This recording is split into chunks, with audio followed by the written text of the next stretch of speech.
Case நான் ரொம்ப நாள் கழிச்சு பார்த்தீங்கன்னா ஃப்ரீ ஃபயர் என்ட்ரி குத்தா அவனை சொல்லி நிறுத்துங்களேன்டா. அவன் நிறுத்துற அந்த லூசுக்கு மட்டும் வந்துட்டே இருக்கான் போடுறா. வர நிறுத்துற அவனை. ஃபுட்பால் ஜெர்சி ரிட்டர்ன் கொண்டு வந்துருக்காங்க. விடுவோமா நம்ம? வாங்க நம்மளும் ஸ்பின் பண்ணி பார்த்துடலான்ட்டு. டைமண்ட் எவ்வளோ இருக்குதுன்னு பார்த்தா 800 கிட்ட இருக்குது. சரி நானும் பார்த்தீங்கன்னா ஸ்பின் பண்ணிடலாம். பட் ஓல்டு கலெக்ஷன்ஸ்லாம் ரிட்டர்ன் கொண்டு வருவாங்கன்ட்டு நானும் மீதி டைம் வேணா அப்படியே வச்சிட்டேன். கொஞ்சம் டைமில் தான் நம்ம ஸ்பின் பண்ண போகிறோம். நம்மளுக்கு நான் வேணும்னு பார்த்தீங்கன்னா ஒரு ஜெர்சி, ஒரு அரடோசரை, ஒரு பூட்டு. இது 3 வந்துச்சுன்னா மட்டும் போதும் நம்மளுக்கு. வேற என்ன எதுவுமே தேவையில்லை. சரி எல்லாரும் மாதிரியும் நம்மளும் ஆடமே பாட்டு காஸ்டியூம் வச்சுட்டு உள்ள போனா அது கிடைக்கும்ட்டு எனக்கு ஒரு நம்பிக்கை. ஏன்னா நான் தொடர்ந்து பார்க்குற எல்லா ரீல்ஸுமே ஆடம் வச்சுட்டு ஸ்பின் பண்றாங்க, எல்லாமே கிடைக்குது.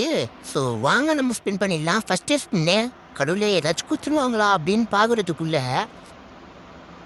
ஒண்ணுமே தரல. அட போங்கடா, என்னடா நீங்க 65 டைமண்ட் குத்தா ஒண்ணுமே போட மாட்டீங்க. 2வது ஸ்பின் போட்டேன். இப்பயாச்சும் ஏதாச்சும் கிடைக்கும்னு பார்த்தா கங்க்ராச்சுலேஷன்ஸ் ஒரு ஜெர்சி குத்துட்டான். வா ஸோ அப்படின்ற மாதிரி பார்த்தீங்கன்னா அந்த ஜெர்சி ஒன்று குத்துட்டான். சரி நம்ம ஜெர்சி எடுத்துடலாம். ஸோ 2வது ஸ்பின் பார்த்தீங்கன்னா நம்மளுக்கு ஏதாச்சும் ஒன்று குத்தா நல்லாயிருக்கும். ஸோ அர்ஜென்டினா ஜெர்சி இருக்குது, அது எனக்கு ரொம்ப பிடிக்கும். ஸோ 2வது ஸ்பின் என்ன கிடைக்க போகுதுன்னு தெரியல. கங்க்ராச்சுலேஷன்ஸா கைஸ் பேண்ட்டு குத்துறாங்க. 2வது ஸ்பின் 3வது ஸ்பின்ல பேண்ட்டு. ஸோ 4வது ஸ்பின் பண்ணிடலாம். ஸோ ஒன்றுமே தரல. ஸோ 5வது ஸ்பின். So congratulations. என்னது கைஸ் பூட்டை கொடுத்துருக்குறாங்க கைஸ். என்ன கைஸ் இது? ஸோ 6வது ஸ்பின் உண்மை கடையில். ஸோ இதுக்கு மேலே டைமண்ட் ஸ்பெண்ட் பண்ண நம்மளுக்கு பார்த்தீங்கன்னா மனம் இருக்குது, ஆனால் பணம் இல்லை. ஸோ இதோட பார்த்தீங்கன்னா வீடியோ முடிச்சுக்கிறேன்.